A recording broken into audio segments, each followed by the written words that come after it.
Good afternoon. Early, or if you're on the West Coast, it's good morning. Patrick here from Have Cheetah Will View, and we are early today. I do believe this will be our earliest start to an interview. This is going to be our earliest start. Wow. Um, we are going to be talking to director, screenwriter Kjell Hammero. I'm sure I'm mispronouncing that. We'll get the proper pronunciation once Cal gets here. He has written and directed a movie called Entombed, and this is a Norwegian film, though it is in English. This is a Norwegian film. This is our first Norwegian horror film that we reviewed, and also our first film that we properly reviewed from Bayview Entertainment. So a lot of firsts for us today here on for this show. Our first artist from Norway, our first Norwegian film that we reviewed and we'll talk about. Um, so yeah, I'm pretty excited about it. Um, it's really early. I don't know if I'll get anybody to come in for this one. This might be a strictly replay interview. I knew that going in. I knew that. It is a 6 hour time difference between us and Norway. So right now it'll be 6 o'clock his time, and he'll be here shortly. Um, so I reviewed the film. Um, I thought it was a lot of. I thought it was very interesting. I thought for the film, for one thing, he created a terrific villain. Whoa, his villain is one for the books. Conrad, yeah, that's one for the books. That guy is, yeah, he is not a nice guy at all. Um, in fact, if I only had maybe one other quibble, I probably would have liked to have seen him suffer just a little bit longer toward the end before he gets his comeuppance. Um, but that's just me. But he created a terrific villain. Um, he made this film on $5,000, and every single penny is on the screen. Everything. Um, and how he got this movie made is pretty remarkable. This actually, his story actually reminds me of, hey, John, thanks for coming, man. I do believe, actually, John, I think you should stick around for this because I think Kel would be a perfect guest for you. I think he'd be a perfect guest for the the crypt, the Doomsday Crypt. I think he'd be a perfect guest. Um, there's no real film industry in Norway. It's very, like I said, this is sort of like talking to uh, Iva Lycos, who mentioned about the not that much of a film community in Italy anymore, and also reminds me of talking to these Muse from the Netherlands, who directed Molly and Kill Mode, and he also mentioned how there's just a lack of a film community in this country. Both distributing. Why are you doing that?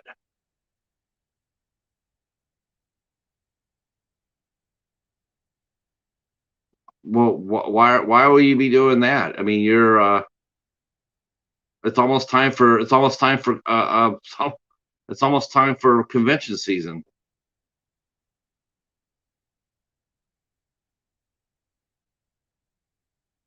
Well, before you do that, let's talk. Don't do anything hasty, please. Please just wait till I'm done with the show here, and we could talk. Yeah, you don't want to just, yeah, don't do that.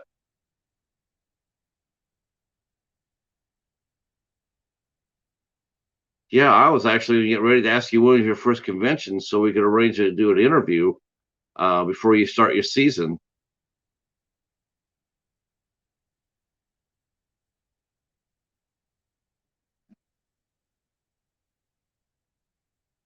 Yeah, but can you tell me why though? I mean, after the show, can you tell me why?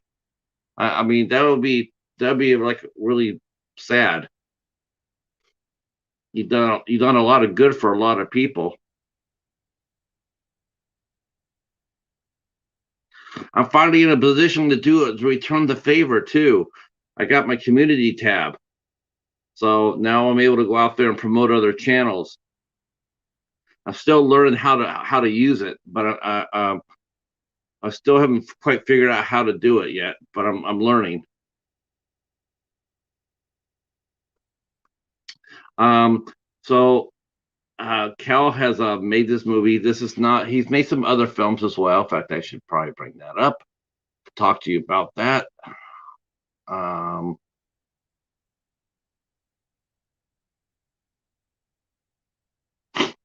they actually make very good horror films in the Nordic area. I have seen my fair share. There's a was an export business, I think it was called. Uh, there was that. There's Blood Paradise. That was a Swedish film I reviewed. There's another Danish horror film called Sensoria. Um, I need to review that, but it's like the first. It was the first Danish horror film I've ever seen. Um, it's always so cool to see what how other folks see the genres that we love. I mean, yes, you could do a vampire movie, but a vampire movie is going to look always going to look different from somebody else's eyes. We're so used to seeing it from an American filmmaker's eyes, but when we see it from a foreign filmmaker like Japanese or Norwegian or Italy or whatnot, it's always going to be a little bit different. They're always going to do things a little bit more stylized or or what have you.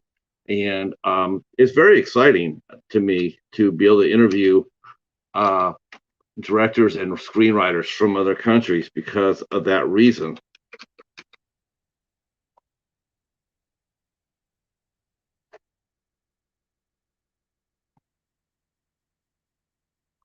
Like this film here is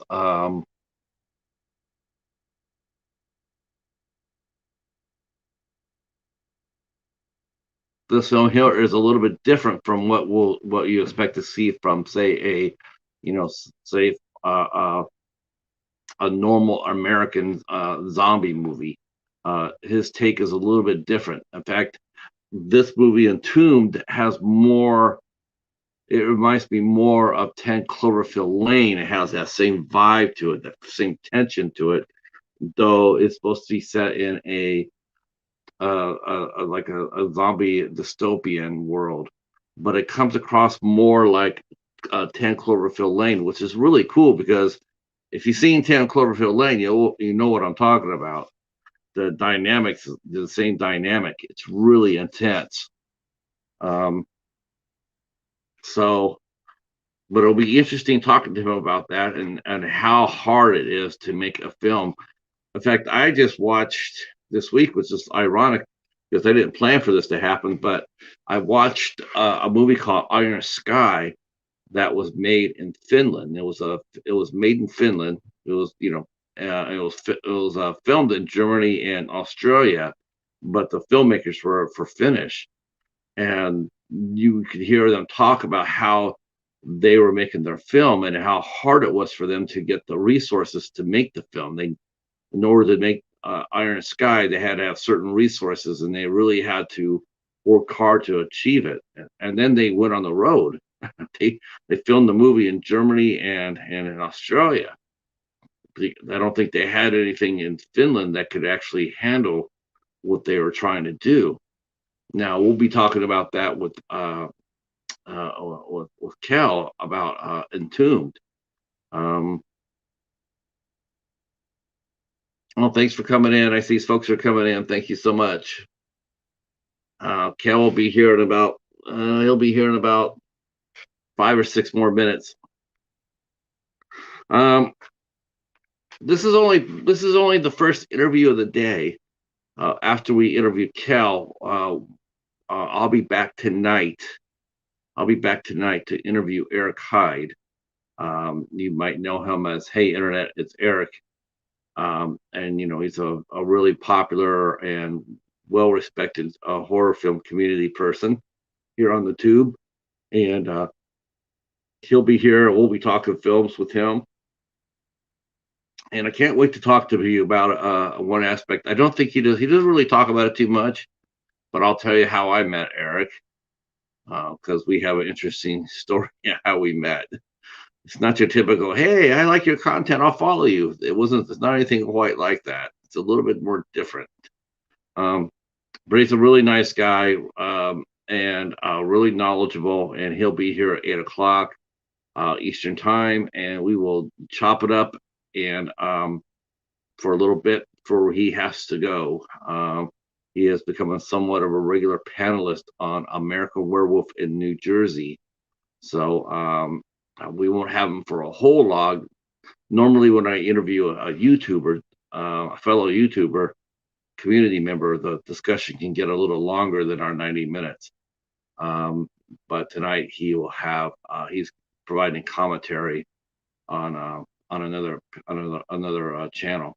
So it will be an 8 o'clock sharp start, and we'll probably let him go at 9:30. I will talk to you a little bit about the calendar. This is a calendar still cracking along here. We are still having a great month. We've had to bump some things about, unfortunately, so I'll have to work on rescheduling them. Tomorrow night we'll see our friend Michael Lysick will be here. Heroic Waffles. He'll be here on 8 o'clock tomorrow. On Thursday, we have podcaster Don Anelli from the Horror Countdown podcast. On the 24th, Monday, a special show Monday, we have Leo Oliva will be here on the 24th. And then on the 25th, we have Jamie Hart will be here. She does the Region Free Collective. She pops up there and provides input and comments and editorials. So she'll be there here with us on the 19th at 8 o'clock. And then closing out the month, we have the other half of Carousel. We have the husband and wife team of Steve Renzinski, who we've already interviewed. But I really wanted to interview her as well because she is the one that came up with Duke the Unicorn. And then, so we'll talk to her about that. Eileen Isley, and she's got a really cute YouTube channel too, which I'll be talking about too. I've been watching a little bit of it, and yeah, she's pretty fearless too. I gotta say this. That's one thing to say about Eileen. She came up with a $1 million idea in Duke, but she's also very fearless, in my opinion. I think she's innovative and she's fearless, and I can't wait to talk to her. And I'm sure we'll be having a guest appearance by Steve. I'm sure he'll pop in and say hi as well. And then in February, we're working hard on February. I'm trying to lay down trying to get a director that I've been after, but I'm not sure if we'll be able to get it in time. But the first week of February, we have actor Akeem Bozeman will be here on February 1st at 8 o'clock. And then on Wednesday, the 2nd, we have Eugene Page. He is a podcaster as well. He also did co-hosted a television program that went around showing you different aspects of New York City. That was a lot of fun. And he has a really good Facebook page called Inspire You. And so we'll be talking to Eugene Page on the 2nd. And on the 3rd, we have our very first husband and wife acting team in Eric Lum and Judy Lay. And they'll be here at 8 p.m. we rescheduled Jennifer Blanc, who was undergoing a lot of static with her family, sickness and whatnot. So we had to reschedule her for Monday the 7th. So, yep. Got some other things coming up here, including a reunion with an old friend of mine that I'll talk to you about. Our guest is here, so let me go get him.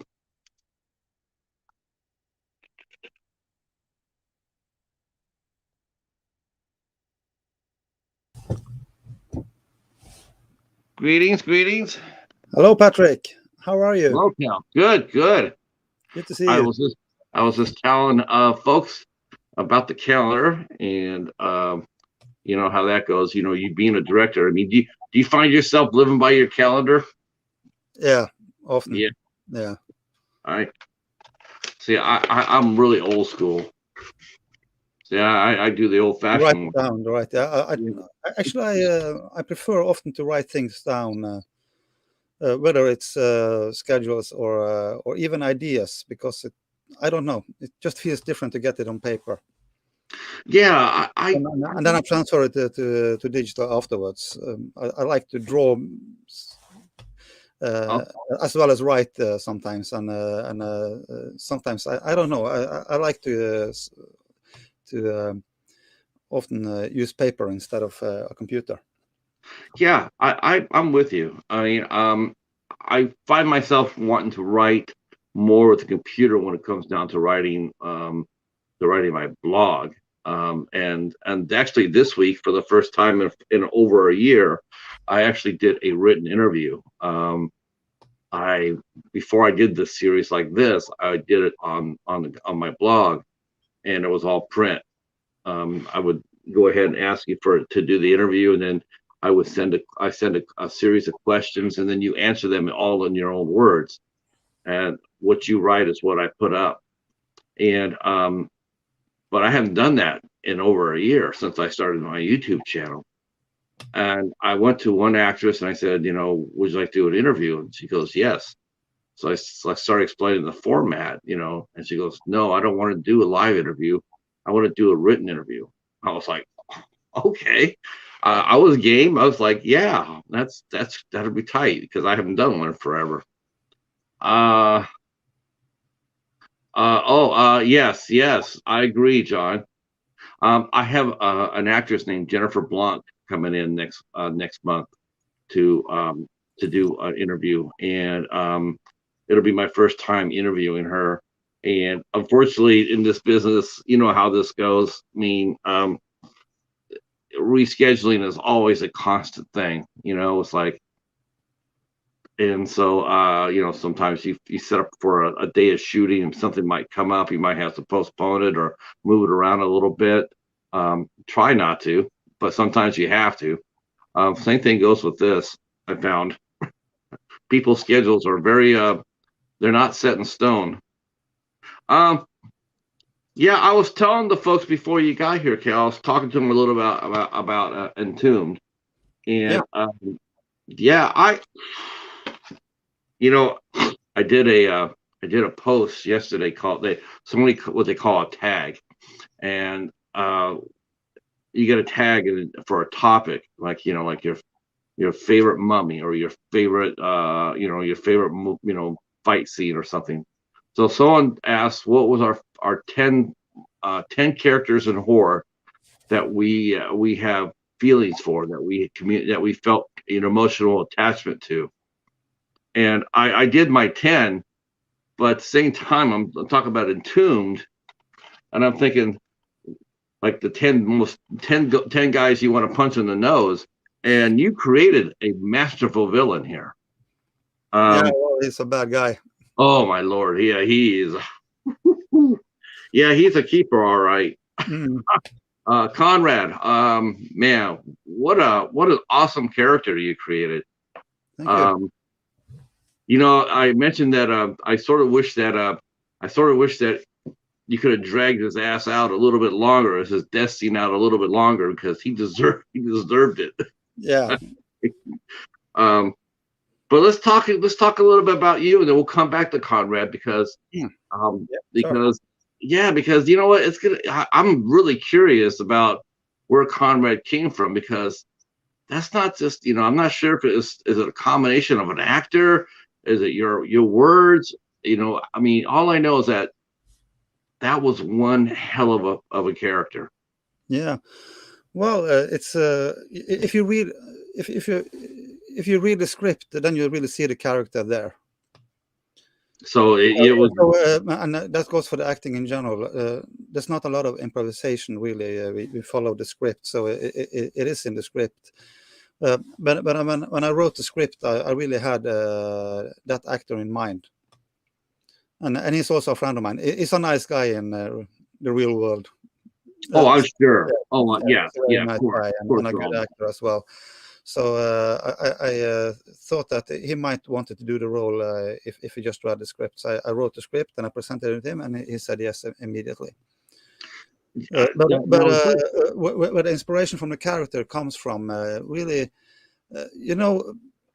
I'm over 50 years old now, and I met a lot of different people in my life, and I think a few of them could be categorized as psychopaths, and really, it is a very classical psychopath. I think in this movie, where he has this superficial charm and can be very nice, but he always wants to achieve something, and you cannot really predict how he's going to react to things. But he has always a hidden agenda. No, no, the actor who played Conrad. Mm. Now, is he a star in Norway? Do people know him in No, Norway? Is he well no, known? no. None of my actors are stars, but they are actors. They work much with theater. And actually, the one who portrays Conrad, the bad guy, Right. he has his education from London. I think he actually went to theater school with Tom Hardy and Michael Fassbender. Uh, because I mean, I compare it to Entombed, because it has a lot of elements to it, but has this was to 10 Cloverfield Lane. And I Yeah. think what really made 10 Cloverfield Lane work as well as it did was John Goodman, because Mm, nobody had seen that side of John Goodman before. Everybody mm, has seen John Goodman as a happy-go-lucky, he's on Roseanne and he's done all these different comedies, Kingpin and stuff like that. Everybody sees him as happy-go-lucky. No one has seen him like in a downright just. He was crazy in that movie, and he was vicious. And I think a lot of people were really like shocked at that, because that's not how they saw him. That's what made a perfect casting, yeah. because he went totally against type. And I was just wondering if the gentleman who played Conrad did he have a reputation in Norway for playing good guys, and then you had him come out and do something different and playing a bad guy. I don't think he has ever played a role that's similar to this movie. And No, actually, the good guy, Jan Holden, which plays the good guy, Seamus in Entombed. He is often cast as a villain in films and theater. So I did the opposite on him, at least. But I think that when you're typecast, you've seen certain actors do certain things again and again. It becomes a kind of a little bit predictable and not too exciting for the actors as well. So I think for me, it's more important how I see the actor, what possibilities I see the actors than what the actor's done before, and just try to repeat that. I try to find my own way through the well, try to make the actors fit in my concept, if you understand what I mean. well, now, did you cast your? I know we're getting a little ahead of ourselves, but we'll ask this one last question, and then we'll circle back to it. Did you do your own casting for Entombed, or or do they have casting directors in Norway? They do have casting directors in Norway, but I've done a small movie, and So I didn't have budget for anything, but actually the three main actors in the film, I thought of them when I wrote the script, and they are all friends of mine. So, and I just figured that they would say yes to do this, and they all did when they read the script. You know So what? I'm glad you said that. it was an easy casting process, really. I'm glad you said that, because you know what? Now that I know that, oh, Hmm. we definitely got to go knock on the door of the gentleman who played Conrad. We definitely got to go talk to him. Yeah, I really liked it. I really would. I really liked it because that he really did create a really memorable villain. yeah, I it did. mean, when people talk about like Day of the Dead, right? When they still Mm. talk about the Captain Rhodes. That's the first thing you think of. Is like, what do you think about Day of the Dead? What's the first thing you think of? Oh, Captain Rhodes, because he was such a bastard. Everybody remembers him. And I think Entombed is going to be, it's going to be a movie where us fans are going to be like, like name 10 villains. Oh hell yeah, we're going to talk about Conrad. That's going to make my list, because he did such a great job, and through a great script, and so yeah. Well, now that I know that, this got really interesting real quick. I guess that's really cool, though, in one sense, because your community, we talked about this. You mentioned how Norway's film community is really small. It's real small. And so I'm sure you guys cross each other's paths quite often over the same projects. Yeah, well, I think the film community in Norway now is kind of expanding a bit, and they are doing things for Netflix now, and there are some major films being made. Uh, I live in a city called Bergen, which is the second largest city in Norway, and the main film community in Norway, where they make most films, is in Oslo, which is the capital of Norway. And actually, outside of Oslo, there's not too much going on. I don't want to live in Oslo, so we have to figure out other ways to make movies, basically. Um, Now let's go back to your early days. Now, where did you get your start at? I mean, you're born and raised in Norway. Now, whereas, was it something that early on that's just something that you wanted to do? I mean, or was this something that, I mean, I couldn't be very easy to want to become a filmmaker in Norway when there really wasn't much of an industry. No, So well, uh, was that's absolutely true, and I come from a rural part of Norway as well, and no one's making movies where I'm from. So, but I decided at a very young age. It's not a smart choice, career choice, really, in Norway to make. But I just felt that movies, that was what I wanted to work with. And I think I was 12 years old when I decided that movies, that's what I want to do. And I just, and there were didn't have any cameras or anything like that. So I started to write short stories and draw storyboards to small stories. And then I moved to the city where I now live when I was about 20, and I got into a small film community there, and got access to some equipment and just started making movies, really. So I'm self-taught. okay. There were no film schools in Norway back then either. So you just have to figure it out yourself. And after a while, I started making commercials and did some short films, and then things just moved on. The commercials must have really helped. I mean, that's you learn how to work within a budget and work within a time frame. Did you learn how Yeah, to? and you learn to communicate, really, because a difficult thing with film is that you can have a specific idea that means something to you, and you show it on the screen, and the audience, if it means something else for the audience. And when you make commercials, then you have to sell a product. And if you don't communicate the right message, then uh, uh, the one who pays for the commercials won't be very happy. So you kind of learn the hard way to communicate. What did your folks feel when you told them this is what you wanted to do for a career? Oh, that wasn't very popular. No. No, it They, wasn't. they didn't like it, but they didn't say no either. But I was hoping maybe I should be a, I don't know, doctor or something. Um, different people have different callings, and in my, they were probably more worried for the fact that to have a living than they were like you being silly. I mean, I don't think any parent looks at what the child wants to do and Mm, says, says, yeah, whatever.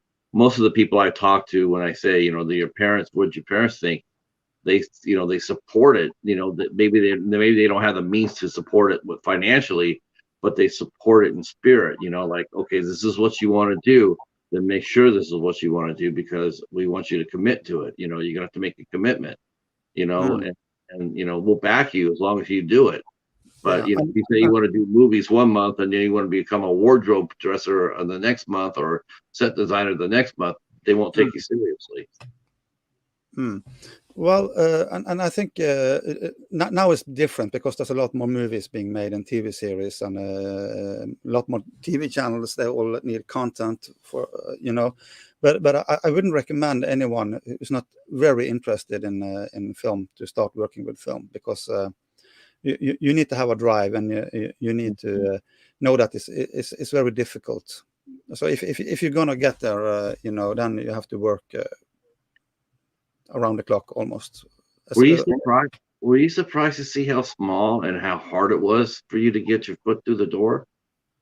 Yeah, when you're young, you only see possibilities, and you have these great movies in your head, and then the first thing you notice is that it's much more difficult to make movies than you thought it was, because you have this great film in your head, and then, okay, here's the camera, here's the lighting, make it, and then suddenly you realize that what you're making is far from the movie you have in your head, and it takes a lot of experience and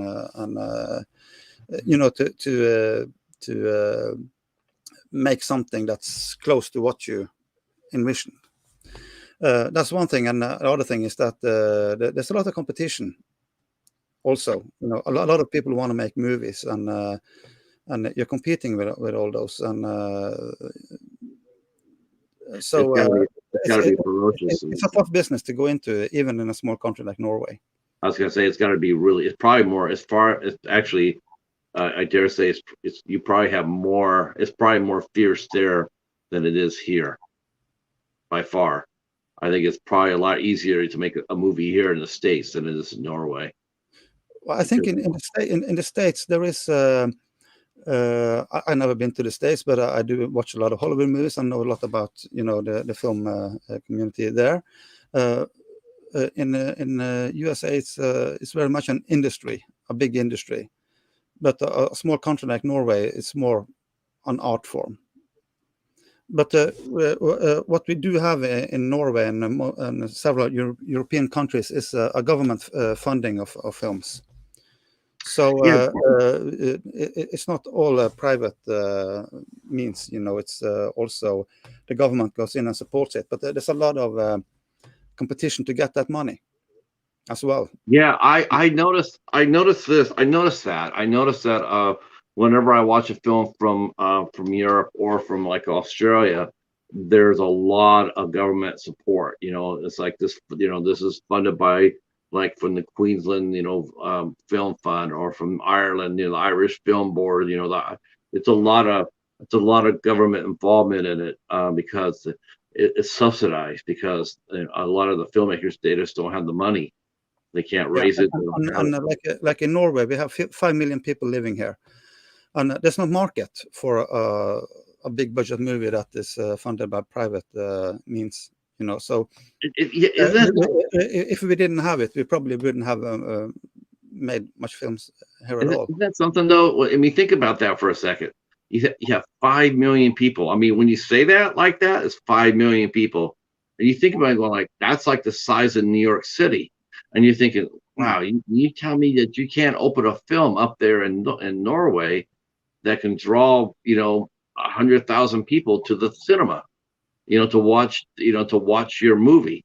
And it's mm, just like, it's just hard to get over that, because to me it's like but then again, it's all, then again, once you think of the reality of it, because the way Norway is spread out the way it is, then it does make sense.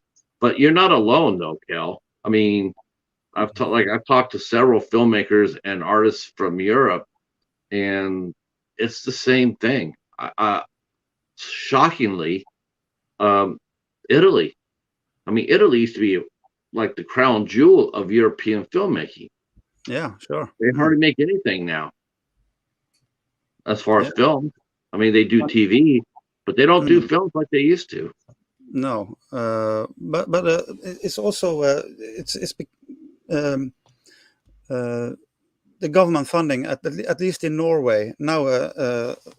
There's more demands that there should be more private funding of the films. They don't support it 100%. They support it maybe 40% of the budget, and the rest or 50%, and the rest you have to find between private investors.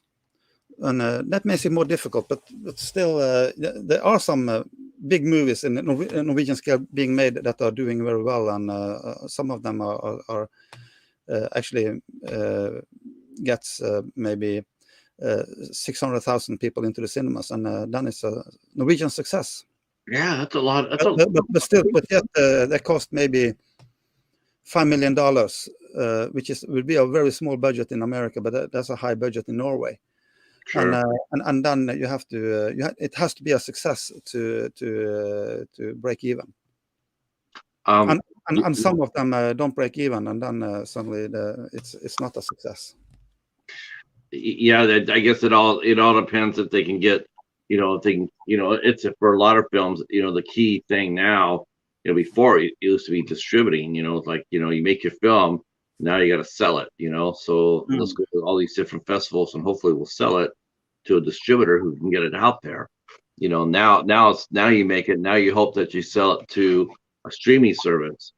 And I think the coin is flipped for streaming. I mean, before they were paying top dollar because they needed anything and everything to fulfill the because streaming is a voracious animal. It always wants something new.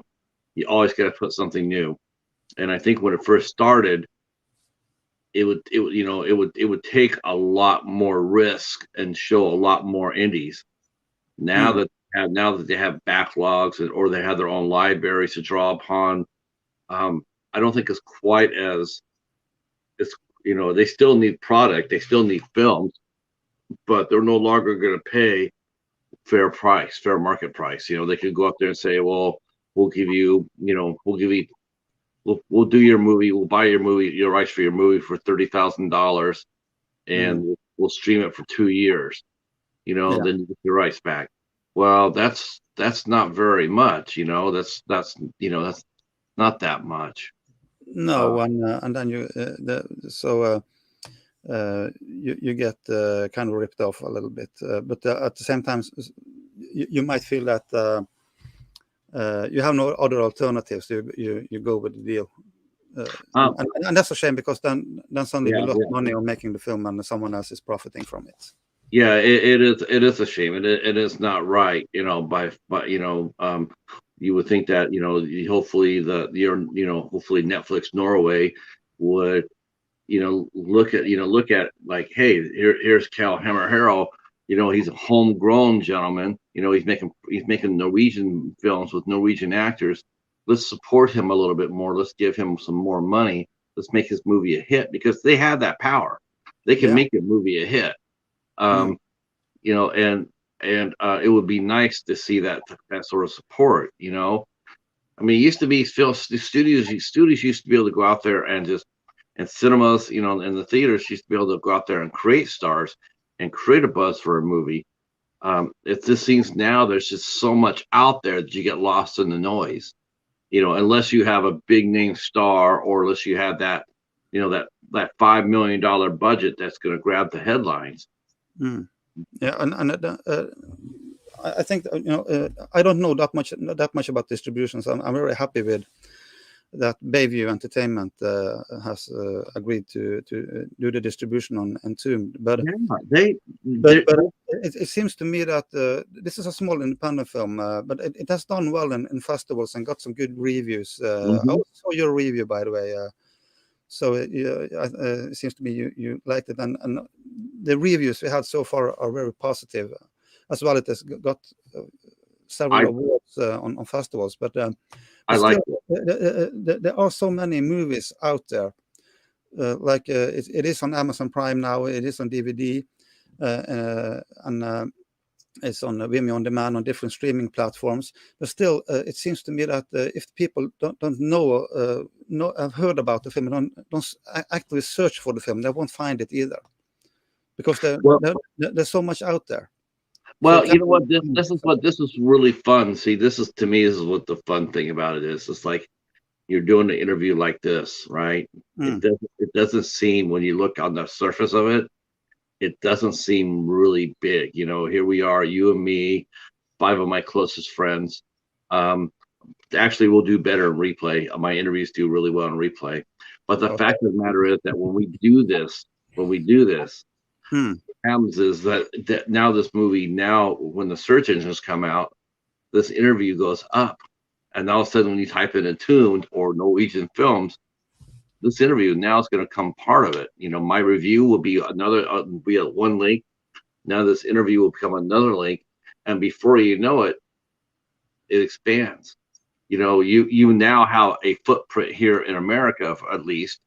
You know, before you could type in your movie's name, and maybe you get it. You know, maybe a Norwegian media, but now you're getting more. And no, it's not the biggest, but it builds steady. You know, the film will get a little bit bigger. And, you know, like people will talk about it, like I'll be talking about it, you know, and then I talk about it a little bit more among my peers. And we help, and you know, it's word of mouth. It's like making an independent film. You know, when you go there and you raise money for it, you're doing it piece by piece, you know, and then hopefully you put it all together, and it's a much bigger than the sum of its parts. Yeah. Which I'm going to do my very best to make sure it happens, because like I said before, I was talking before you got here, I was talking about the film, and it's like I was so pleasantly surprised. I thought it was such an interesting movie, and so creative. And so let's talk about your process for this movie. I mean, obviously it's not the first movie you made, because you've had a pretty busy career. You've done editing, you directed. This is your 4th film that you've directed. No, it's my second feature film. Feature film, yeah, but you have short films. So let's talk about the first project you worked on. What was the very first project you worked on, and how old were you when you worked on it? You mean like my first short film or something, or do you mean the first feature film? Yeah, no, the first short film. Let's go back to the beginning. You made a short film, right? So I don't know if I remember it. It was a kind of a silly film, you know, and it was back then before the digital things. I think I shot it in 8mm. On real film, 8mm was a camera I got a hold of. You know, it doesn't exist anymore, that format. But I don't know. It was just a silly film, but at least you get to try to shoot something and edit it, and you know, just figure out how things works. I don't think it was much of a process, really. It was just I got the equipment and I made a silly film, and then you kind of start thinking and try to make better things as you go along. Now, when you were younger and you were doing that short film, I mean, you know, you're looking for 18 years old or 19 or something. Now, after you made the short film, right? I mean, you're looking for experience. Did you go to did you do live theater at all? Did you ever attempt to direct a theater play or anything else to help bolster your experience level? Actually, I was within the biggest theater in Bergen called the Nationale Scene as an extra. I wanted to see the process with the actors there. And I actually also done some work for them, but not as a theater instructor, but I have done some film sequences that they've been using in some place. So I've been into the theater, and I learned a lot from it. I didn't direct myself, but I watched a known Norwegian director do a big play.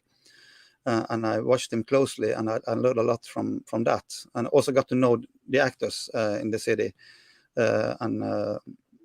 So I learned a lot from being into theater, but not as an instructor or director. But you got to go around. You got to shadow things. So you picked up what you picked up. You applied to your experience. That's shadowing. They say. And what struck me, the difference between theater and film, it's a very different process. There's a lot of similarities because the motivations for the actions are exactly the same. But of course, you act a little bit different on theater because you're acting out to the audience. While in film, the camera and the microphone lifts it out to the audience in a different way. Right. But what struck me is the process the director has with actors, which is much longer in a theater play than on film. You only have a few rehearsals. Yeah. You go right into shooting, and sometimes the actors doesn't even know that they may be in a couple of scenes. They don't know what story they're telling even. I actually took that experience into Entombed a little bit because I wanted to have a real good process with the actors. So we actually rehearsed for 4 or 5 months on and off before we shot Entombed to get the acting right and to get the kind of feeling of the same process that you have in theater. I got a question for you from the chat. I'm going to feed the questions to you as they come in. Because they asked some good questions here. Our good friend John, he says, "What's the hardest part in getting a movie done, start to finish, from funding to actors to script?" I think it's the funding, isn't it? Funding, is that the hardest part about making the movie? Is getting the money? Yeah, but we did it for $5,000, so that wasn't really the hardest part in this film. The hardest part was to make a film for $5,000.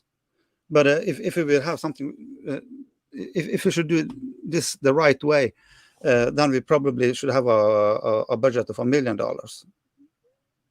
And then that would be the hardest part. But I didn't want to spend a year or two to raise that money. I just wanted to make a movie. So we settled for a very, very low budget. So then the challenge was to get actually it made on a budget of $5,000, and amazing. And it was shot in 14 days as well. But of course, when we rehearsed acting for 4 or 5 months before we start shooting, that helped a lot. It's an amazing achievement. It really is. For $5,000. I've seen movies in the millions of dollars that don't look or have that same feel as Entombed. You did a masterful job there. Our good buddy Vaz is here from the UK. He says, "Hey guys, just checked out the trailer. Looks real good. We'll look it up in Prime. It's good. That's where it's playing in Prime. So yep, Entombed is on Amazon Prime." And it is a good movie, for sure. So now that you're you said you're 19 or 20, and you're shadowing the theater. So now that makes you feel a little bit better. Now have you always storyboarded your movies? Have you always done that? Yeah, I always storyboard the movies. The first time I didn't storyboard a movie was actually Entombed. Really? Yeah, I always storyboard, and I draw my own storyboards.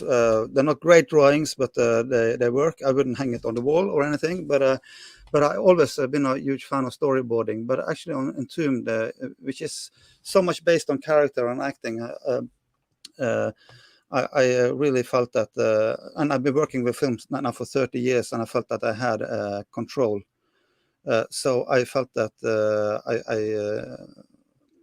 I knew what I wanted, and I knew where to place the camera to. And all that, so I didn't storyboard Entombed. So that was actually um, storyboards are very good for planning, but it can also be it can lead to that you only try to make the film as you storyboarded, and then you might miss opportunities on the set. You could get new ideas which is outside of the storyboard. Yeah. And then you just no, I have the storyboard. I have to do exactly as the storyboard says, and then you suddenly miss some opportunities. So I kind of gamble a little bit on this film because it's the first time I worked without the storyboard, but I think it worked out fine. I storyboarded maybe 3 small sequences, which were a little bit complicated to put together. You see in the opening when he goes from the ground and he goes down the ladder, and that was shot on very different places. I needed to storyboard that to not lose control of the visuals. Now, when a director storyboards, that pretty much does eliminate room for improv, doesn't it? Because you are, yeah. Is improv a good thing or a bad thing for you, Cal? I mean, is that something that you encourage as a director, or because you're also not only a director, but you're also a screenwriter. So you got your actors that are working off your script. Are you okay with actors going off your script a little bit, or do you really like mostly in rehearsals? But actually, it's a kind of it's a very interesting question though, because there are directors who can make amazing movies and do improvise a lot. And there's this British director called Mike Lee. He improvises a lot in rehearsals, and he basically writes the scripts as he's rehearsing with the actors, and figure out the scenes with the actors, and then he writes the script. And also, I even read now that Steven Spielberg doesn't rehearse anymore. But I'm not Steven Spielberg, so I need to rehearse. And I think that if you do a lot of improvisation, it could lead to amazing things, but it could also lead to disaster, because you have to have the right actors to do that. Because if you have an actor that loves to improvise, but you don't like any of that actor's ideas, then suddenly the scene gets destroyed. Right. Or you might be wrong, it could be just a matter of taste. But actually, on Entombed, I decided to not do a lot of improvisation. We followed the script, and we did some adjustments, just small adjustments. And of course, the choreography of the acting, that's not that specifically described in the script. So that we found out in the rehearsals. Yeah, I had a feeling the script was pretty much as was, because it was clever too. Your script was very clever, and the fact this is something that never really gets talked about too much, or you don't ever see it in the movies. But you had Conrad was asking him a question. There's a scene where he's asking him a question, and then a little bit later on, like 3 or 4 minutes down the line, he comes back and he asks the same question, but slightly different, slightly, not straight head on, but slightly to the left. He was trying to catch Seamus in a lie, but he had, and it was just something that you don't really see that much. Most of the time it's like, did you come alone? Yes. Okay. And then they move on. But you're like, so you came alone, huh? Yeah. All right. So, here we are in this tomb. I got my wife over there and this and that and that. And, so how did you and your friends, where were you coming from? You and your friends, where were you coming from? I didn't have any friends, I was me. It's just by myself. And it was so clever how you had that set up. And I thought it was really refreshing. I never got the sense of improv in this movie. I never got that sense. I always got the sense that it was script driven. It's all in the script. Just a few words, because my English ain't that good, and the main character is grown up in England. He's a Norwegian actor, but he grew up in England, so he kind of that's a bad word to use. Maybe you should use that word instead. Just small adjustments like that. But apart from that, it's all in the script. But Of course, we talked a lot about the dialogue before we start rehearsing, even. So we had to figure out why does Conrad say this and why does Seamus say this, because there are some scenes that are very long, much longer than was recommended in Hollywood films, because it shouldn't be more than 3 minutes long scenes. And I have 4 scenes that are over 10 minutes long, 11, 12 minutes, which is a very long scenes. And I was really afraid that the audience would kind of not, it would be just fall off, that the audience will be able to follow it. So we really had to analyze the text and find the motivation for everything. And the reason why I wrote so long scenes was exactly because we had 14 days to shoot the film. And I knew that once you start to shoot a scene, you finish it the same day. So actually, Right. 4 of the days we made about 50 minutes of the film. Yeah, you can't really leave especially since there's so many important. It was for practical reasons I wrote so long scenes, but then we had the challenge of finding out how to do this without the audience, so the audience can follow it. Looks like we have one of your. I think you might know this person. They seem to know you. Elvin. Yes, it's I teach at the film school, and Ivan, he's a former student, a very nice guy, and he just had a film last year on a festival. Okay. Yes. He's just the one that you said hello and says, "Do you work on any new feature films project?" I think you're out just promoting this one right now, right? Yeah, but I do have two feature film projects actually that I'm working on. Oh, good. I do have the scripts. They're in Norwegian for now, but I'm working on translating them to English. Yeah, let's talk about that. That was you mentioned that when we talked earlier, and that was really fascinating to me. Is that you decided to film your movie in English instead of Norwegian? Yeah. Now, why was that? Well, it is the what I talked about earlier. It's a small country, it's a small market, and really, if you make a feature film and you don't get it up in the cinema in Norway, then the project is basically dead. And you maybe spend 2 years of your life making a movie, and then I want the movie to get out. And there are few distributors in Norway as well, so maybe 6 or 7 distributors, and then the opinion of 6 or 7 people will decide the fate of my film. And if they all say no, then I have nothing. So I just decided early on I have to do it in English. And to get the film out in the cinema today is very difficult for anyone, if it's not a blockbuster superhero movie or a drama film that has at least been nominated for Oscar or something, then it's very difficult to get it out up on the cinema. I wanted to get the film out in the world. What I really am grateful for, I'm really grateful that you were able to find a distributor like Bayview Entertainment, who came in and took over the film, and they made a conscious effort to push the film to land it. They put it out on DVD. Yeah. Physical media as we know it, it's disappearing. It's receding a little bit. Before you could sit there and I can sit here and tell people you could go out to any big store and buy this movie. Now I have to tell them that they have to go to Bayview Entertainment, because I really don't know where I could send people to buy your movie. I don't know exactly where the service is. On DVD, of course, you have to go to Amazon, or I think it's available in stores in USA and Canada, I believe. Maybe hopefully Walmart. Hopefully. I think so. I'm not sure. I think it is. I've seen some ads that they've done, which is it should be available on Walmart. Yeah, but also on Amazon Prime, it's only available in USA, Canada, and England, I think, and Germany and Hungary, I think. But on Vimeo on demand, it's available worldwide.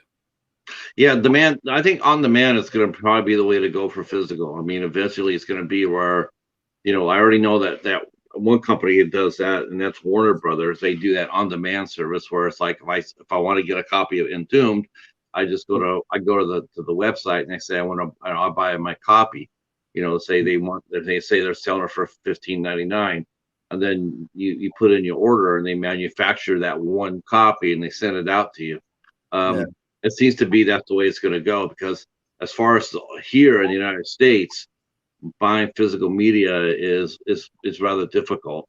It's not easy to do. Mm. Um, yeah, it's unfortunately. I mean, we think it'll change, but we just don't know when it will change.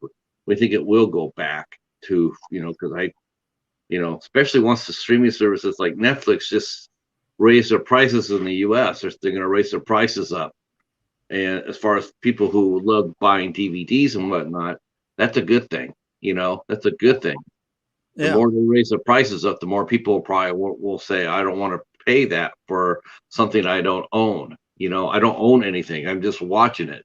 Yeah. And it's like, a lot of people, like everybody here in this chat right here, and myself included, we want to own.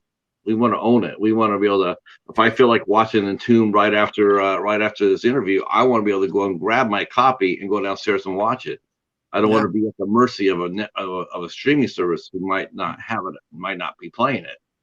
I actually just want to mention that I think on Vimeo on demand you can rent it or you can buy it, and if you buy it you can download it. But of course it's not a physical format, but still Right. that's a possibility, though. Well, we're encouraging people to buy it. I want them Yeah. to own it. I Yeah. don't want. Renting is okay, but I don't want them to rent it. I want them to own it, because this movie deserves to be owned.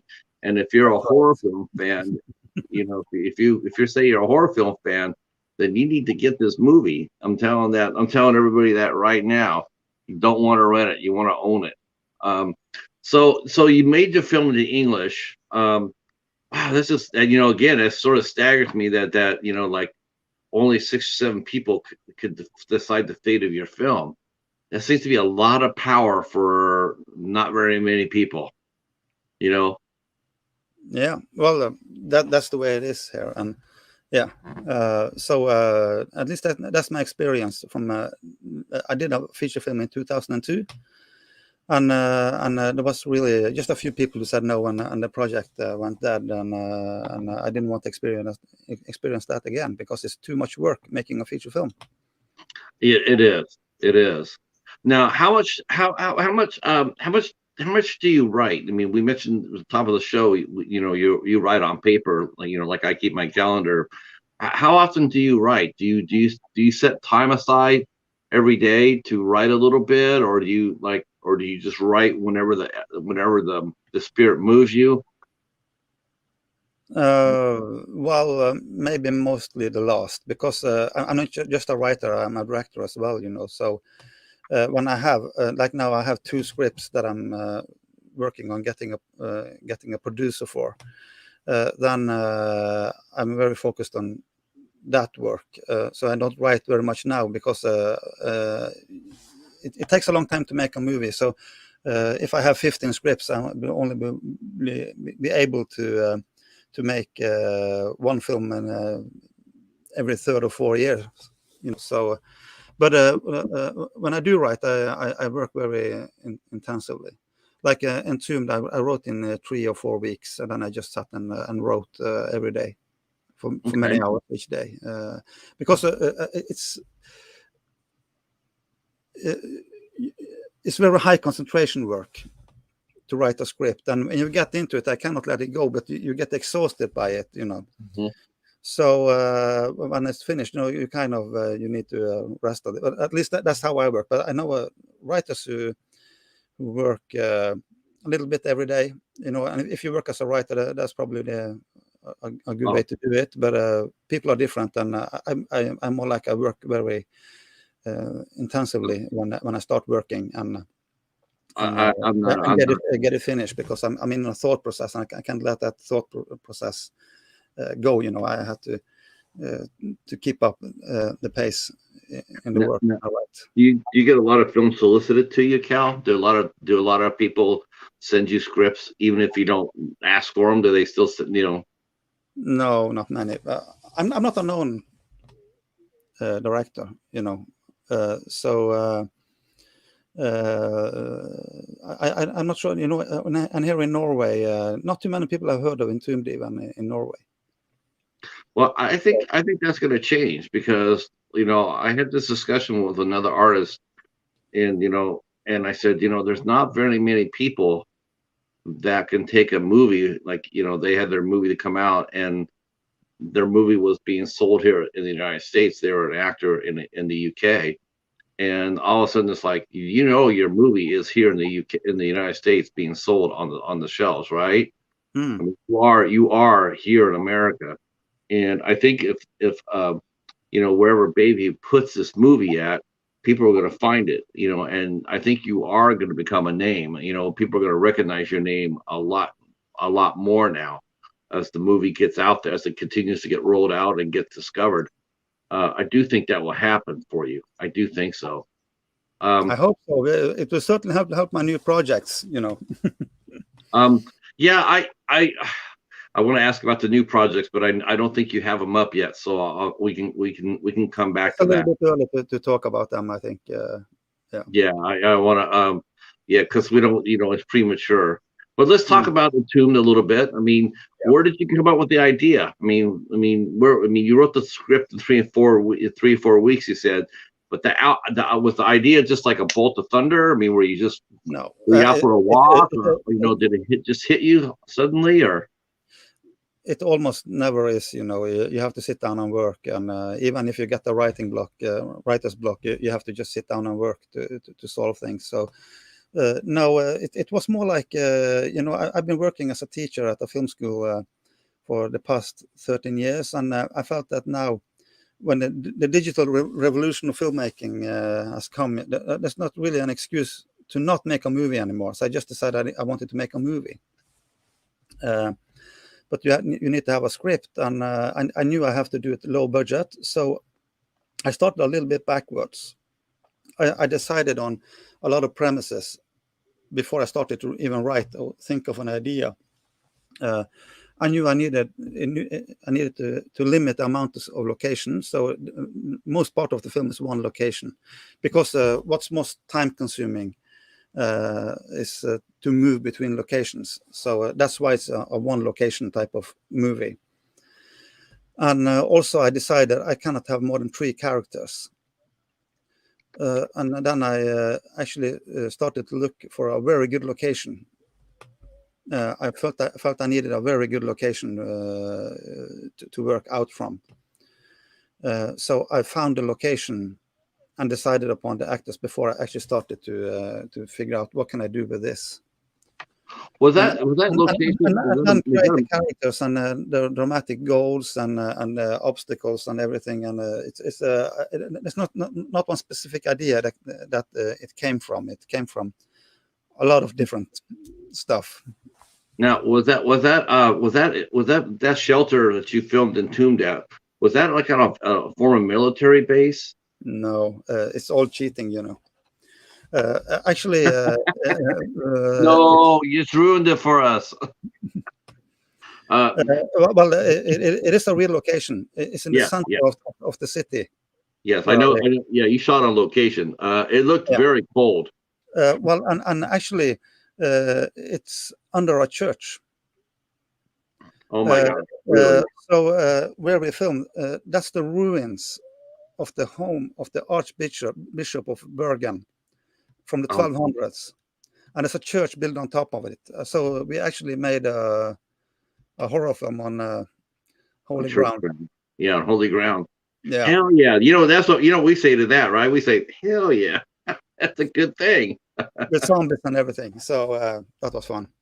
Um, yeah. So I mean, was like I said, I mean, was the idea come to you just was it inspired by any were you watching it? I mean, I said before, like Yeah, was it just you and watch like a movie, or I mean, just I mean, it's just a good idea. It's just wondering, what caused you, because there's so many yeah, different ways well, you can go. mm. It, Of course, when you write any screenplay, you have to work out from yourself, even though you're making a fantasy in a way, because you want to connect with the audience emotionally. And so there are personal things that I was not in a good place in my life when I wrote that script, because I had a girlfriend and she died from illness. So I sat down and wrote the script after that, and of course, if you look, I don't want to give too much away of the movie, but there is something with the structure of the film which is very related to the situation I was in then. Yeah. So Maybe that's the reason. it all starts. I can at least talk about the start of the movie. I think my image froze up. Do you still see me? Yep. Yep. I see you. Okay. Let me see if I can fix that. No, I just need to know if I'm still on. Yes, you're still on. Yeah. When what you can do is you can go ahead and you can back out and come back in. Okay. Yeah. So if I leave and get back again, then I should. Yep. I'll be a couple of seconds then. Sure. Man, what a fantastic guy. His movie's that good too, folks. I'm telling you now. John, you mentioned about buying a copy of this. This movie is that good. It's very I mean, you'll be amazed what he did for the money. Let's see. Oh, okay. John, you're gonna do a movie.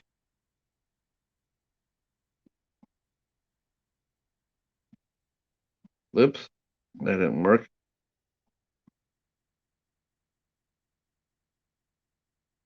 If you can hear me, Kel, try it again.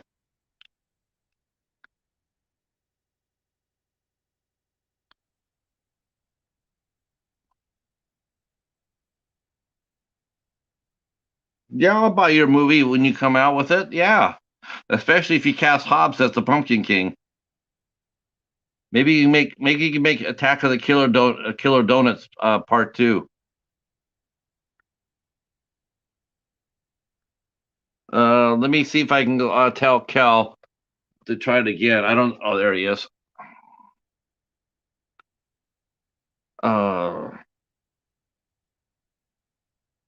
Whoops. Okay. Well, I don't know what. I might have to send him another link. Cal, let me send you another link. Hold on. I don't know why that. Let me.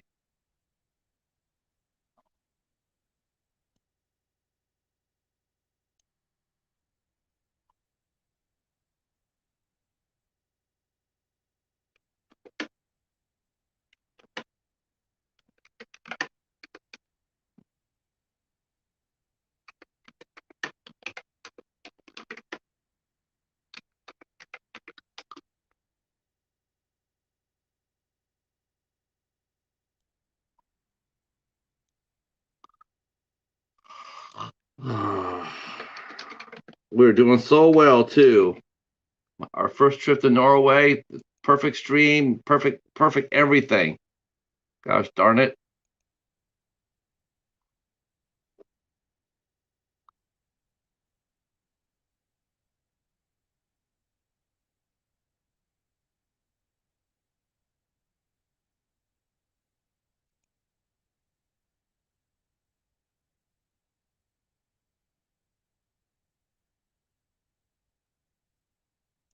Huh.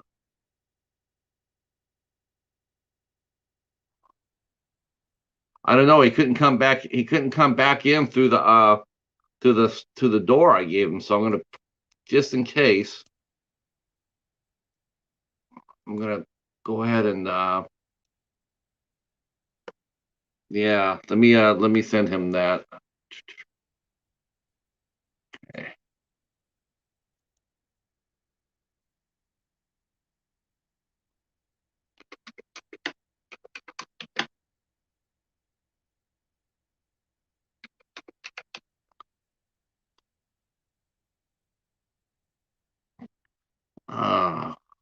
All right. Here we go. Got him back. Hi, there we are. Got you back. Got you back. I pulled a MacGyver. or more of a MacGruber, I guess. Yeah. My friends would tell me I'm far more of a MacGruber than I am a MacGyver. Yeah, but you got it to work eventually, so great. That's right. All I need is some chewing gum and baling wire, and I got it fixed. Uh, so so here we are. We're talking about Entombed. You came up with the script. Was it always going to be just a character-driven movie, or did you have hopes of it to being a bigger movie? But the budget dictated did the budget dictate the characters be limited to three characters, or did you hope to have more? Well, I knew before I started to write the script that I had to make a low budget movie. So it's all about defining the limitations and then just stick to it. So of course you always want to do more, but you get a lot of ideas that you have to kind of get rid of because you know you can't do it. There's no point in planning it because you know you cannot do it. So, but of course, there were a lot of ideas I had that I knew that I couldn't do. But if I had more time and resources, that I would have put in the script. But I knew before I wrote the script that it wasn't possible. So, but you know, I'm pretty realistic when I start making movies. You know, you have to relate to you have to know what's possible and what's not possible within the framework you have.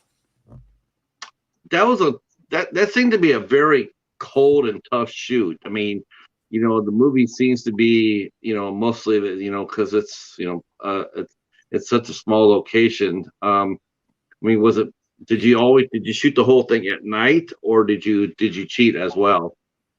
Well, actually, when you're inside that place, there are no windows, so we could shoot in daytime because there was no daylight coming in. So, and I saw that as an advantage as well, really, because then you don't have to consider either the weather or the lighting conditions. You know, you create everything with your own lighting equipment, and you don't have to worry about snow or rain or whatever. Right, right. That must have been really helpful too. It's almost like shooting in a studio because you have control over the environment. And that was also something I thought of. We need to have a situation where we can control the environment so we can work effectively all the time. But when it comes to the limitations that I have to relate to when I made the film, I would also say that when everything is limited, you don't have many possibilities. That also creates a creative spark. You think of solutions you otherwise wouldn't think of, and sometimes they could be very good solutions. If you have money, you wouldn't even consider doing it that way. But sometimes there comes something good out of that as well, that you don't have a lot of possibilities because you have to be more creative in the solutions. When you were writing it, when you wrote this, when you started filming it and you started watching your dailies, I mean, how impressed were you? Did you see? Is that the Conrad that you saw in the movie? Is that the same character you wrote, or was that the actor who gave him that life? I mean, you Well, know, of course, he gave him that life, but when I wrote the script, I thought of him specifically as an actor, and that's really helpful when I write the script. That I actually, and I know him as a friend. I know him for many years, and I kind of know how he talks and how he can do it. So it's very close to what I had in mind. But of course, as an actor, things comes to life, and you have to really know as well that it will never be exactly what you thought it should be. It's always a little bit different in your head than what comes out. And sometimes, very often, it comes out better than I thought as well. So, do you do that for every film that you're doing? I mean, your two films you're working on right now. Did you write specifically for the actors that you're going to cast in it? I always think of specific actors when I write, but I don't expect it to be those actors in the end. But it helps me in the writing to have an idea of an actor. Right, right. But like in Entombed, it's kind of different because it's such a small film, and it was three of my friends. They said yes, and I kind of expected them to say yes as well, and they did.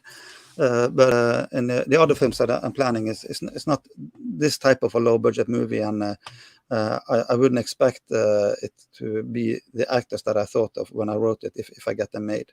There will be a different casting process, and producers might be involved and have opinions about it and stuff like that.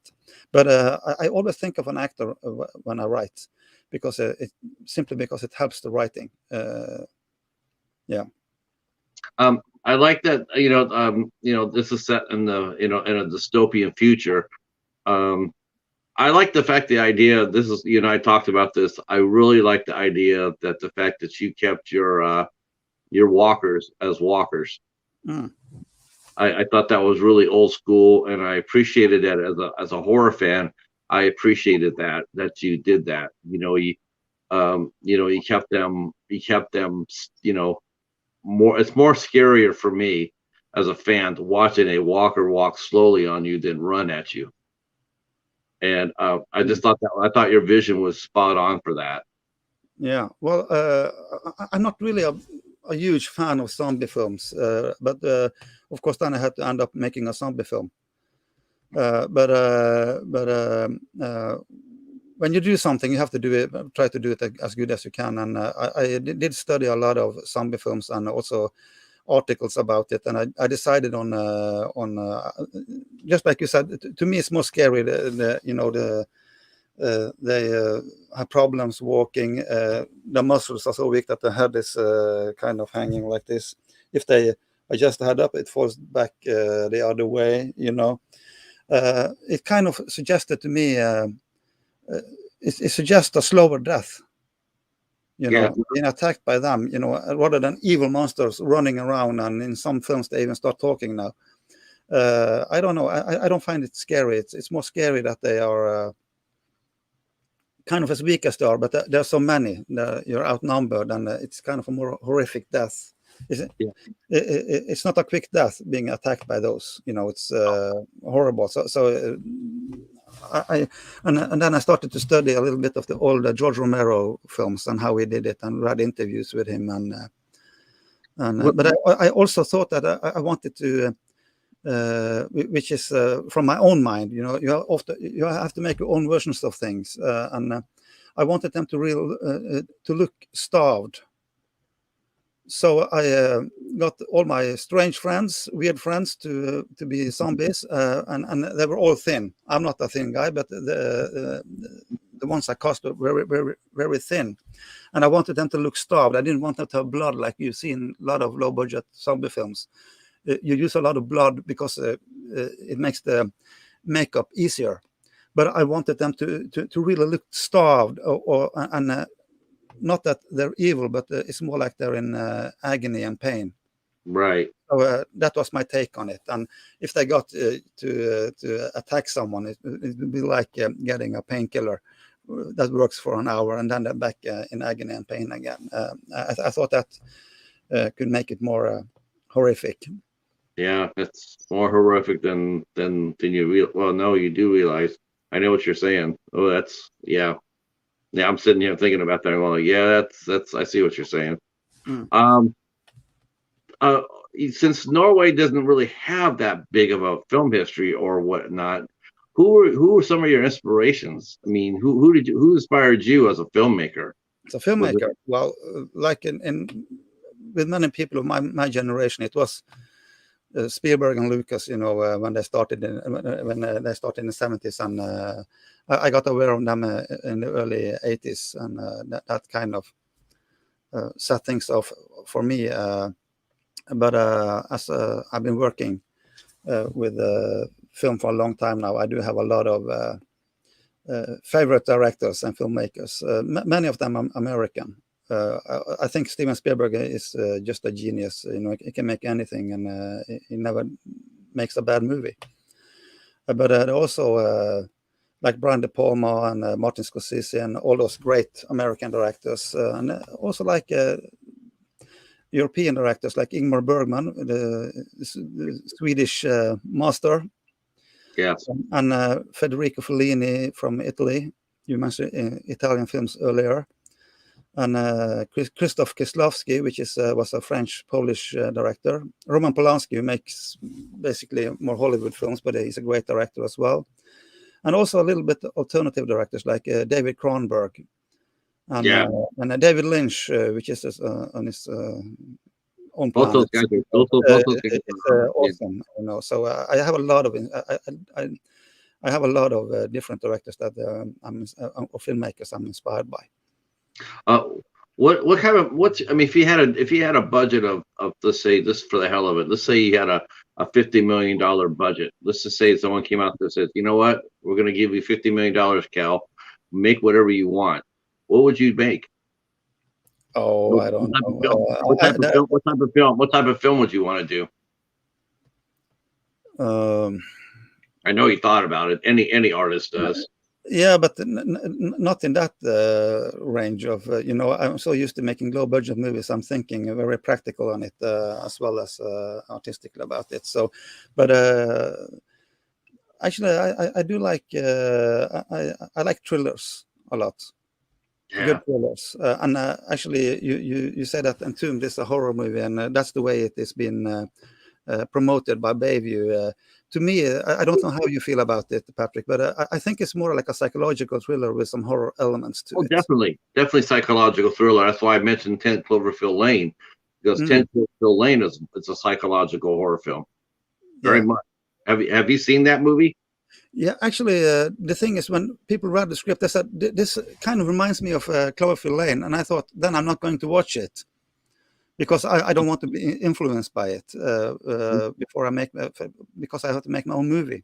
So I watched it after we shot it, and I'm glad I didn't watch it beforehand, because I probably will even unconsciously maybe get ideas from there. And if they said that the script had some similarities, I didn't want it to.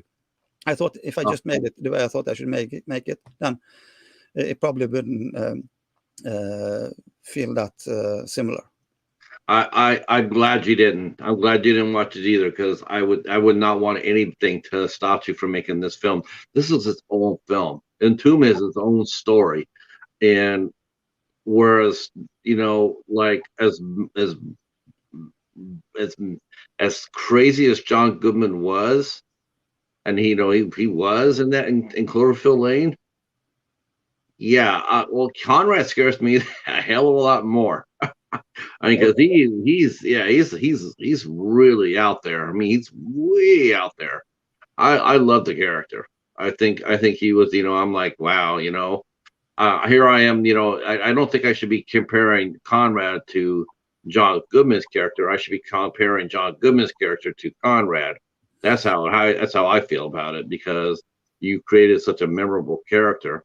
But I'm glad you made it, and I'm glad you made it. You did the way you did, because and it is a psychological horror film. I didn't see it as a zombie film at all. I do see it as a psychological horror film, but it does have zombies in it, and unfortunately, it's like people react to the word zombies more than psychological horror.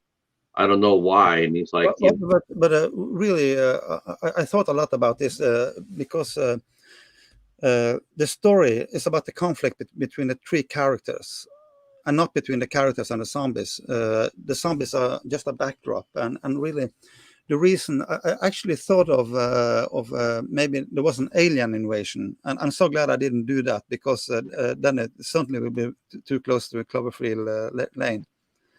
But I just needed. I chose zombies for practical reasons, because it's such a big part of popular culture now. sure. But I just need one scene to show that they are there without any explanation. Okay, it's a zombie apocalypse, so I can make that create that isolation for the characters just in one scene. If I chose something else, I'd probably be using 4 or 5 scenes to explain what the threat was. No, you made your point. I mean, you made your point. With the shots that you used. I mean, it gets over really easily. I mean, you know where you're at, what's going on, or what have you. And then then you find out that what Conrad has really been up to, and you really find out how loopy that guy is. So I mean, I like thrillers too. I mean, I'm a big thriller guy. I like a good excitement, good chase or whatever. Um, so there's always room for good thrillers. Um, yeah, and Steven Spielberg, you're right. I mean, he's a really good model. He's a really good. I know a lot of people really admire his work. He doesn't make as many films as he used to. He's getting older, but Mm. he still's got a good touch. He still knows his way around a camera. Oh yes, Um, and he does different things. Also, most directors at a certain age they find their way of making movies, and they kind of repeat themselves. But I feel that he's renewing himself all the time. Even now he's out with West Side Story, and it's made a musical suddenly. I haven't seen it yet, but I'm going to the cinema and watch it. Now So you say you also teach. yeah, Where do you teach at? well, it's a school that's located in the city where I live, which is called Noroff. And there's a 2-year film course there. So I teach writing and directing. Are there a lot of students there, Cal? I mean, is there a lot of interest? A lot of young people coming out there to learn this. Yeah. Learn. So like the one who asked the question here earlier, Ivan, he was actually a student. I think he was finished with the school just a few months ago, I think. It is now we have I think 50 students. Wow, that's awesome, isn't it? There are 30 in the first year and 20 in the second year, something like that. But they're out. But they're going. You're building your industry. You're building your talent pool. Pretty soon, someone's going to actually sit here and talk to me, and they're going to sit there and say they were inspired by you. Yeah, well, maybe. I hope so. I think that will happen. Mm. Um. You know what? I think we can end it right there. I think we can end our discussion right there. Because I always like to leave people wanting more, and I have more questions. But you know what? I want to have you come back when your next movie starts filming. Mm. Um, I have an idea. I'm always thinking of ideas. Where right before you get to start your film, I want you to film a day in the life of, and then come back talk about it. Talk about your pre-production schedule. Would you Yeah, be willing to come back and talk to us about that? absolutely. Yeah. Oh, that would be really cool. I'd like to see what the process in action. Like a table read or something like that. I'd love to see how that works. Mm. Um, Yeah. and I will get in touch with you outside of the interview because I do want to speak to your cast if I can. Yeah, sure. And I'm Now sure now that I know that you're they will friends come with on. them, I'm going to do that.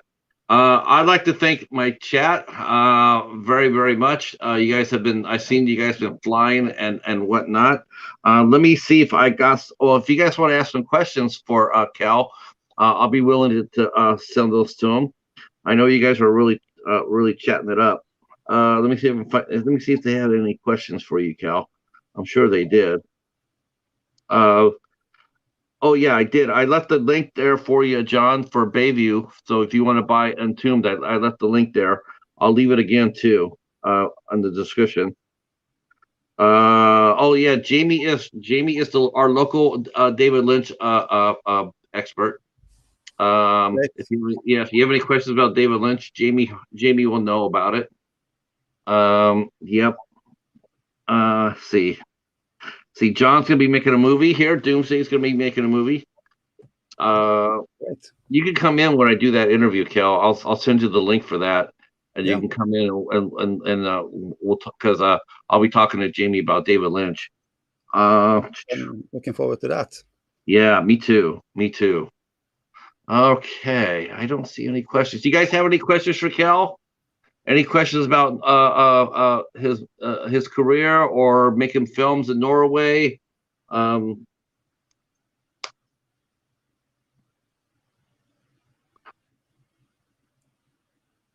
Give him a chance to come up with something. I know somebody will come up with something.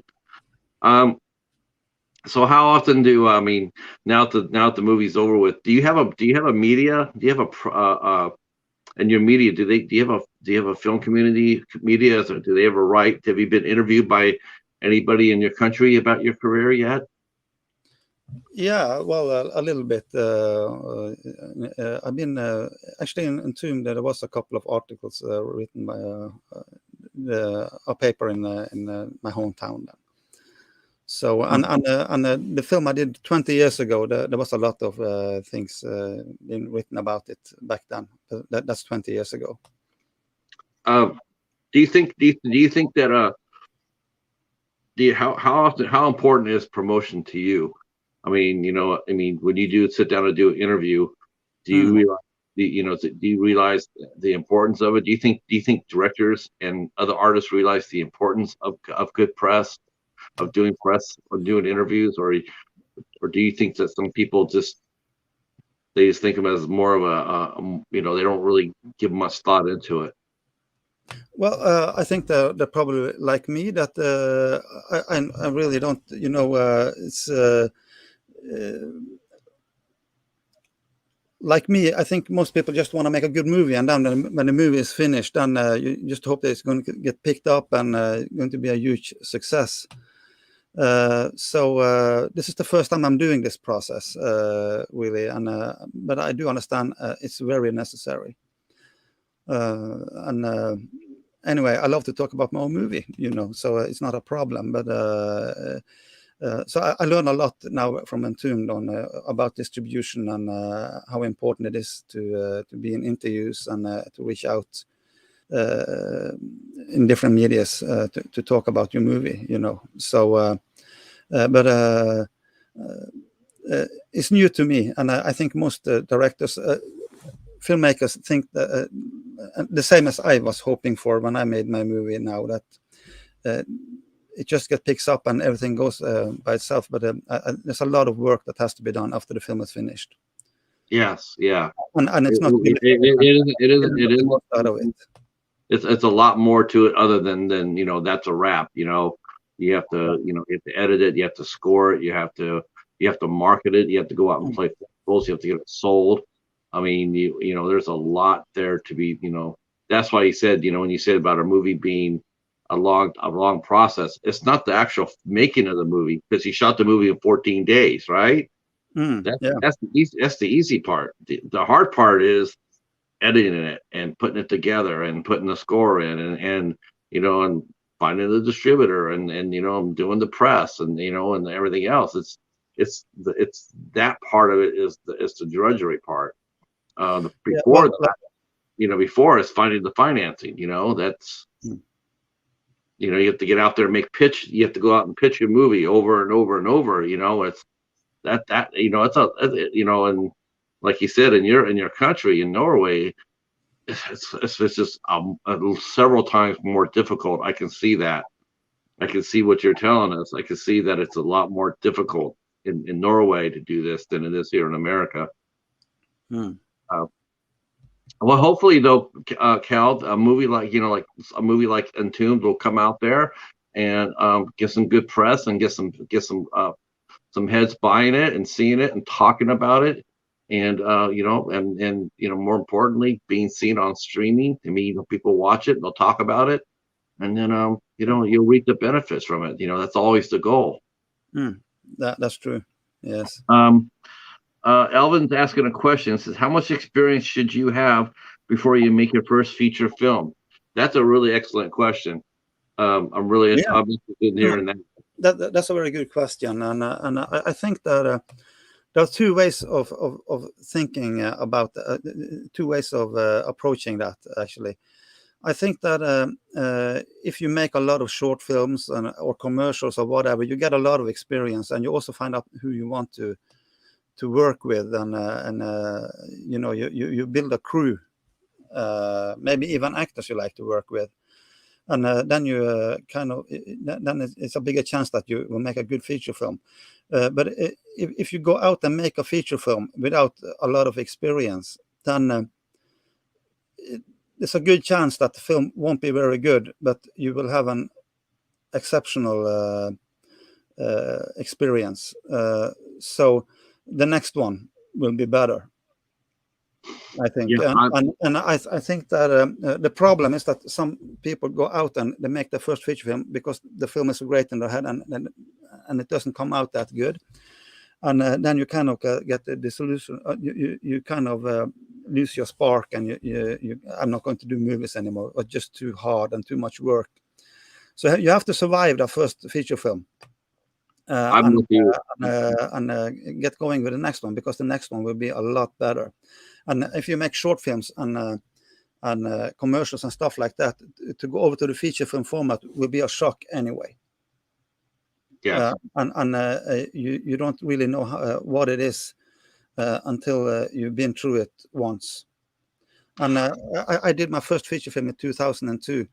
And I was so stressed, and we came through it, but I was really stressed about everything. And when I made my second feature film, which I've done now, I wasn't stressed at all, because I knew what I was going into. So I don't really have an answer which is better, because I think the first time you make a feature film, it will be kind of a shock experience. But once you've been through it once, then and you still have the energy to make another one, then you could expect the next one to be a lot better, and the process to be a lot better as well. As an amateur, and I do mean this in the broadest way possible, as an amateur film reviewer, I find it that it's best that directors make short films. I think it's always better to make short films to cut your teeth on, and to work, and to work out your problems, work out your how to set up a shot, locations, and all that.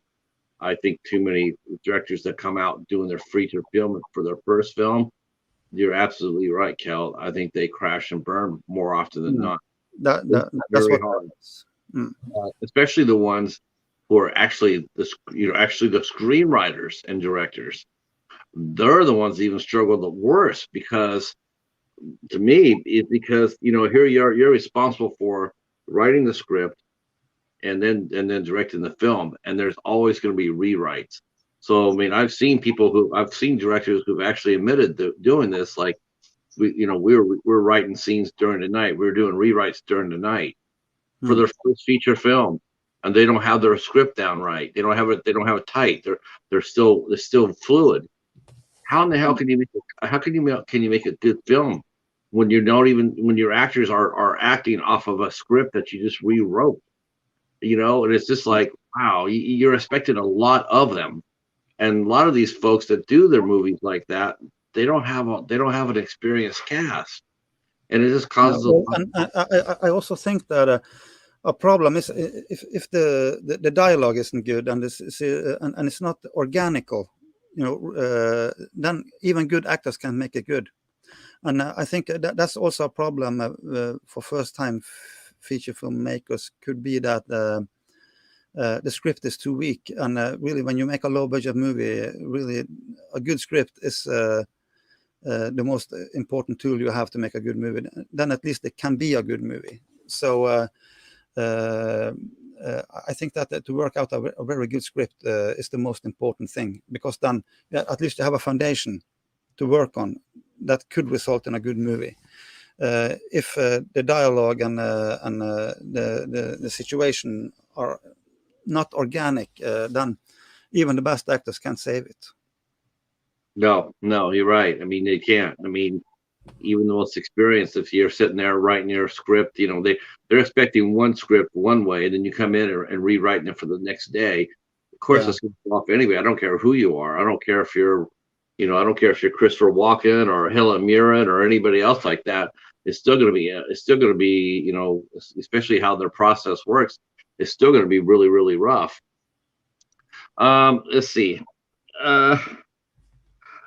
Jamie says dialogue has to be good for it all to work. I agree 100%. Yeah. Yep. Marketing well is key. Yep. Elvin says thanks for the advice, Cal. Yep. So yeah. Good to be here with you. Yeah. Yeah. All right then. Again, thank you again to the chat. Thank you again, Cal. We're gonna come back and do this again when you enter pre-production. We'll stay in touch, and thank you so much for doing this interview with us. I hope you had a lot of fun.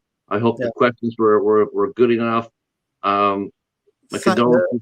tha- My uh, con- Thanks for having me on, Patrick. It yeah, was I was. good talking to you. It was a lot of fun. Mm. I'll see some of you guys later tonight at 8 o'clock when we come back with Eric Hyde from Hate Internet. It's Eric. We'll be back at 8. All right. Until the next one. Peace. Stay right where you're at, Cal.